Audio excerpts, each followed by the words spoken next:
last, but certainly not least, of our luminaries that are going to come on before the video is the governor of our state of Colorado, John Hickenlooper, and I'm really pleased to welcome him here today. He's serving his second term in office. He currently serves as chair of the National Governors Association and as vice chair of the Western Governors Association. I think most of you know he began his career as a geologist and later opened a series of restaurants and brew pubs. He served as Denver mayor from 2003 to 2011, when a lot of great things happened in this city. And as governor, he has worked to ensure that Colorado and its business-friendly climate is one of the most desirable places to live, work, and play. And most importantly to me, he's a bluegrass fan, and he plays the piano and the banjo. I don't think many people know that. And really important to me is I've worked with 4 governors in this state, and they've all cared about the environment, but this is the first one that's been all in and willing to convene a group like this to talk about what can we do with the outdoors in the future and return getting our children to having our children be in the healthiest state in the nation. So please welcome Governor John Hickenlooper.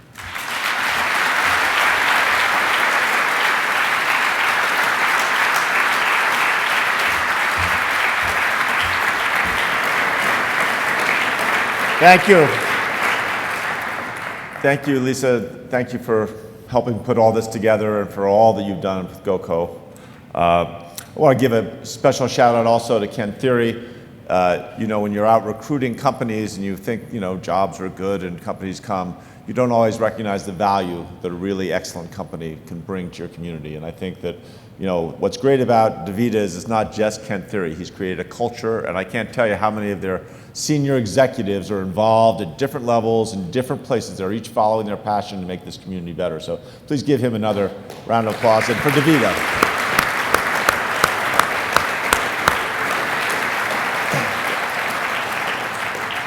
And then what there to say about the Honorable Ken Salazar, who has done so much for this state and certainly has been more than a brother to me, has been such a mentor and took me from being a bar owner, a saloon keeper, and really kind of helped me mold a process and a vision by which I get to have this incredible job and work with all of you. And he has done, I think it's fair to say, more for the outdoors of Colorado than any other person in our history.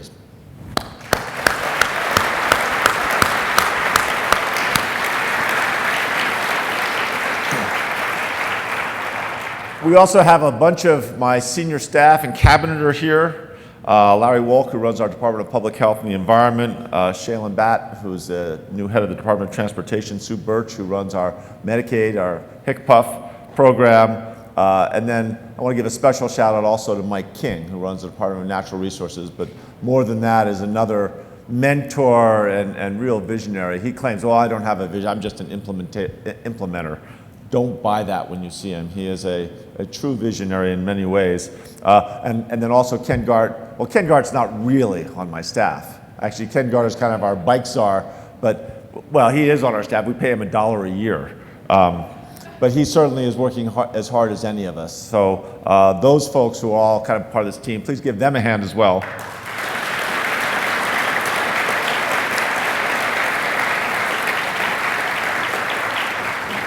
And I also want to give a shout out to Luis Benitez, who is our new director of the Office of Outdoor Recreation. Give him a hand.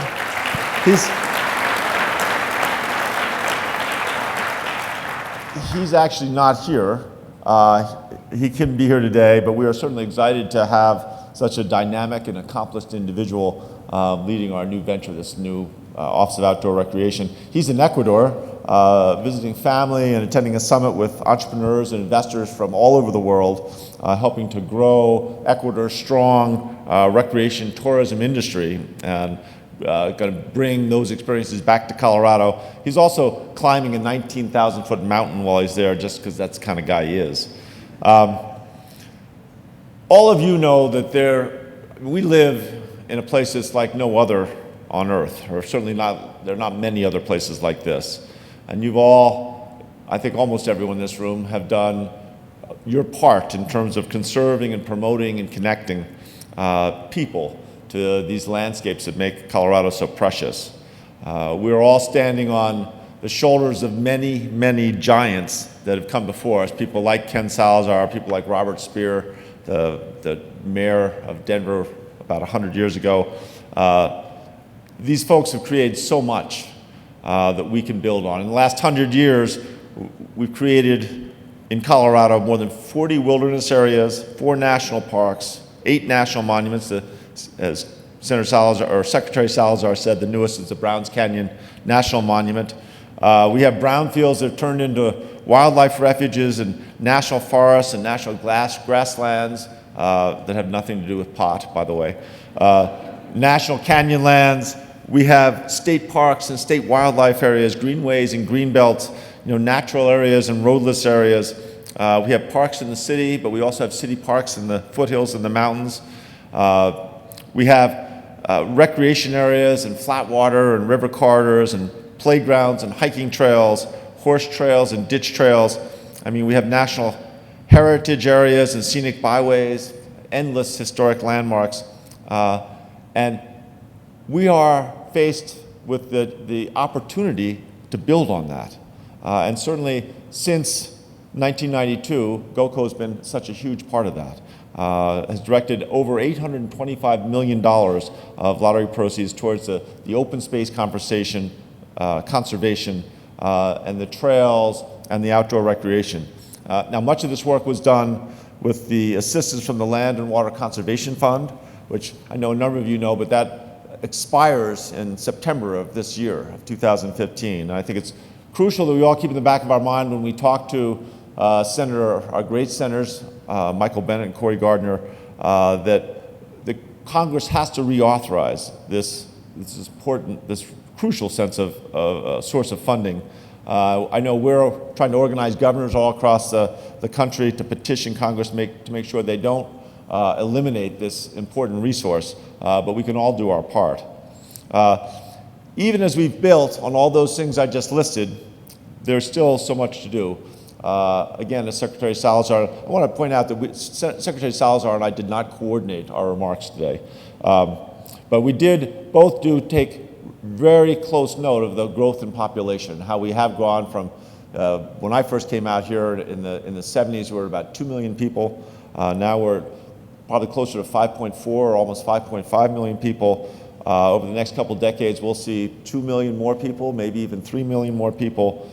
And that we really all have an imperative to work together to protect and preserve those remaining special places in Colorado. The spectacular landscapes, the working ranches, the critical habitats. In my State of the State speech, we talked about and laid out a plan for Colorado the Beautiful. And really what Colorado the Beautiful is taking all that's been done and trying to organize it and filling in the blanks and bringing it together and connecting it to all Coloradans.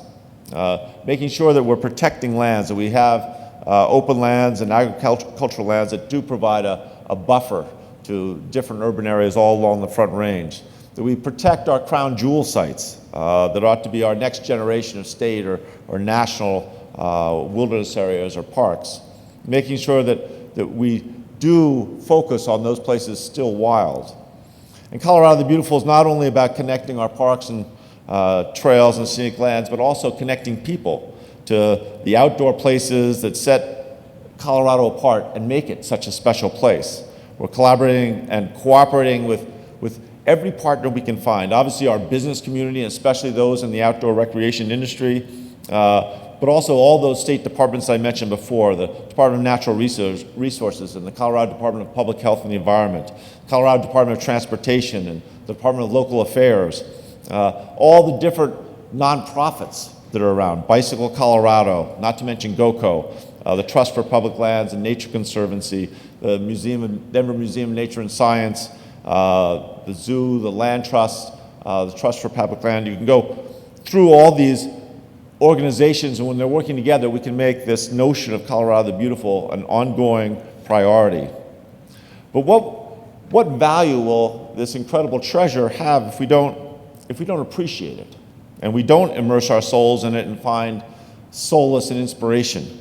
The average American child now spends 7 to 10 hours each day looking at screens and yet mere minutes engaged in unstructured play outdoors.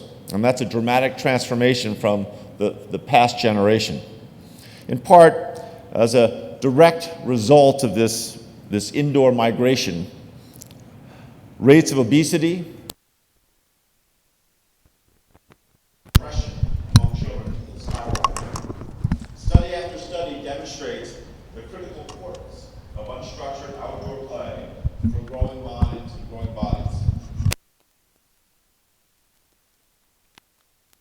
Place-based learning in natural settings. Put simply, kids need nature, and nature needs kids.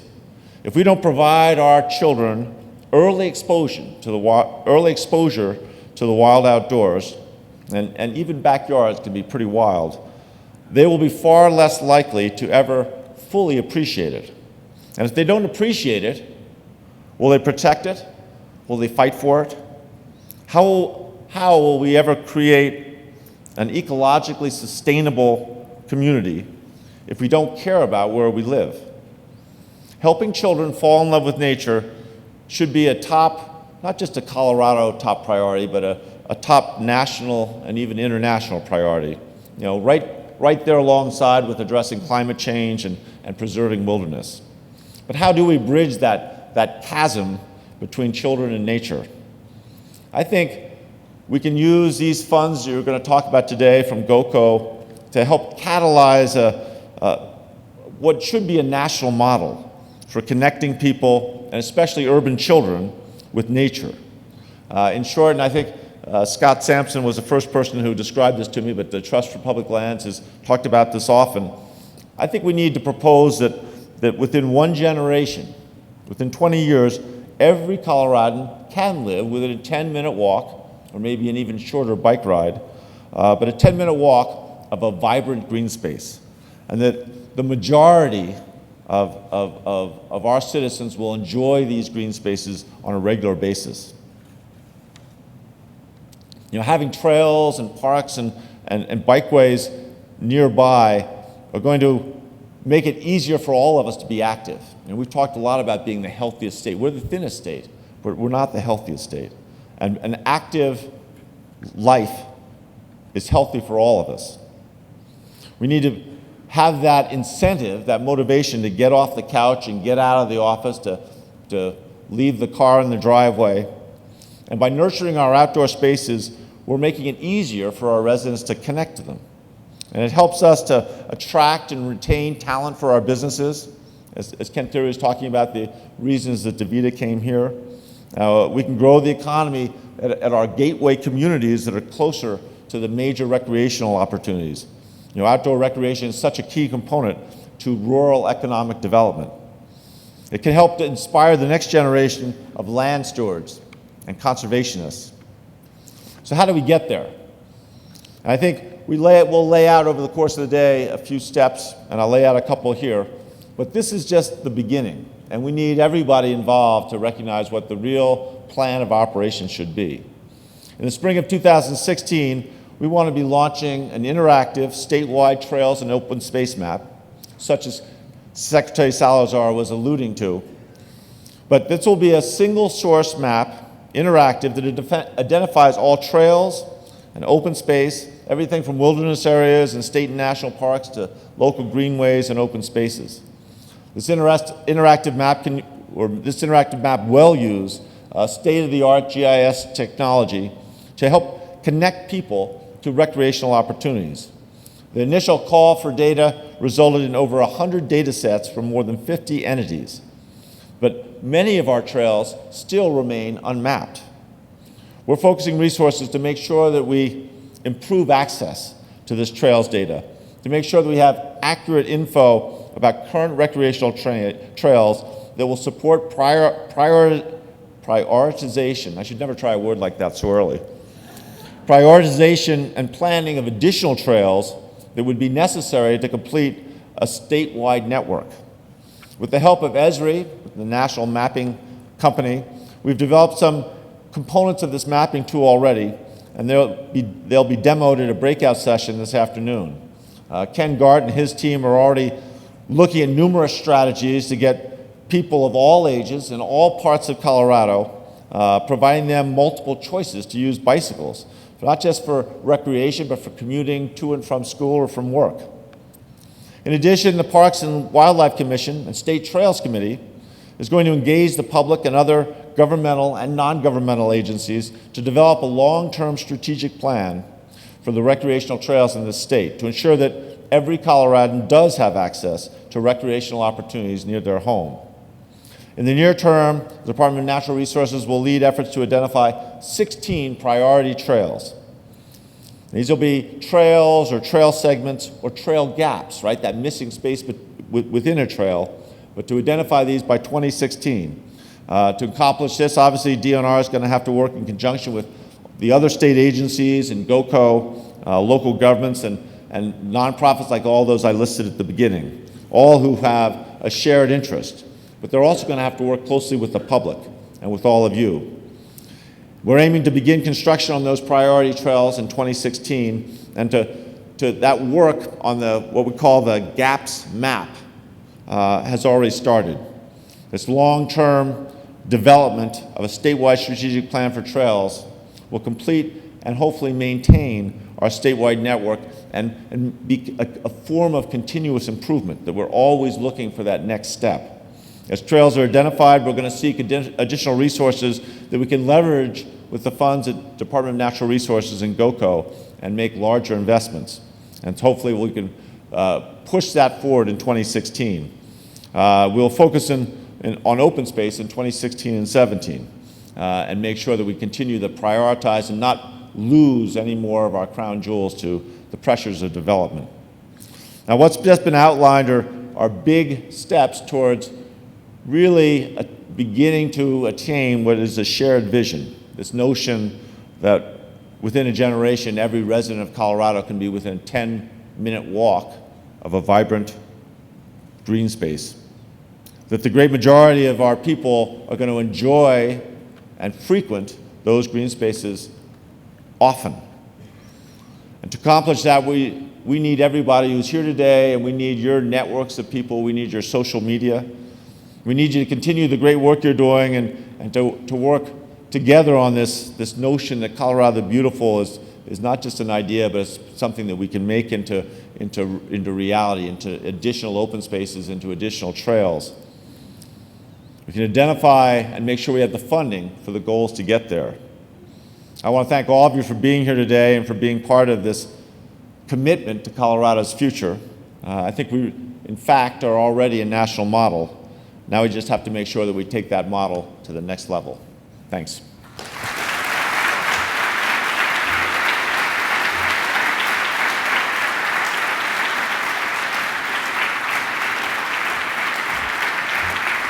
Thank you so much, Governor. Thank you for making that very bold statement. We're going to drop the shades. We're not trying to trap you in the room. We're going to show a very short, what we believe is an inspirational video. It's less than 5 minutes. And then we'll come back and have more conversation.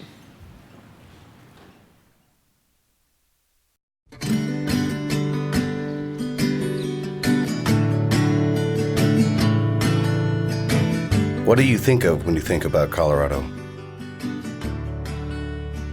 The most amazing things about this state were here before any of us. The mountains, 54 taller than 14,000 feet. The Red River that waters the west and gives the state its name. The trout, elk, sheep, and deer that feed our imagination and our families. We don't need to add anything, only to protect what's here and to help the next generation understand how valuable it is.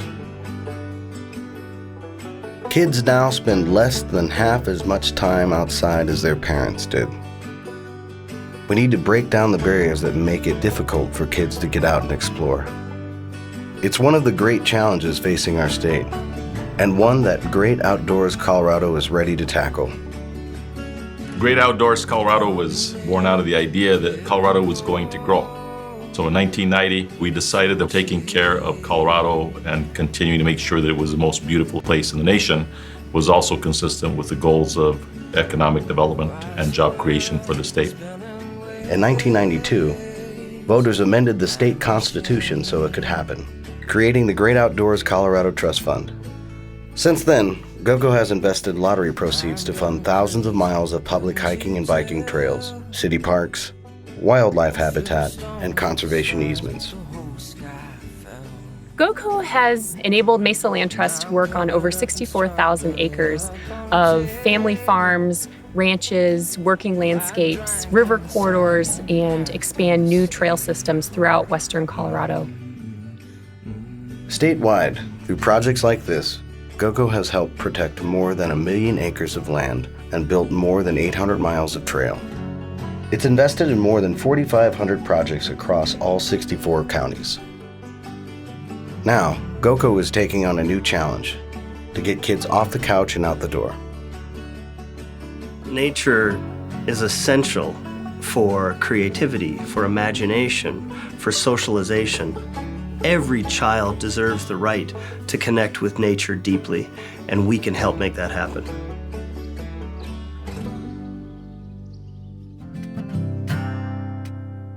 And Denver's Sun Valley neighborhood, they're redeveloping the riverfront and providing kids with places to play in the heart of the city. It's all part of the South Platte Greenway project to use the river to connect underserved parts of the city. Nearby Johnson Habitat Park will become the first place where kids can take overnight camping trips close to home. These first places will launch the Inspire initiative, a GOCO-led effort to get Colorado kids outside, into their backyards and our backcountry, into nature. It's fascinating that in Colorado, people live here and they visit here because of nature. And yet there's still huge swaths of the population that don't feel that tight connection with the natural world. And we have an opportunity to change that. This community-driven statewide effort will create new places to play, opening doors for children of all ages to be healthier and more inspired by the outdoors. We can build parks and trails near schools and neighborhoods, but it takes local expertise to inspire local kids to use them. And we need your help. We need partners that can donate resources to help build programs that make our outdoors come alive for Colorado's kids. To put them on bikes and teach them to camp, and to find places to play and explore, so that we all stay connected to Colorado's nature.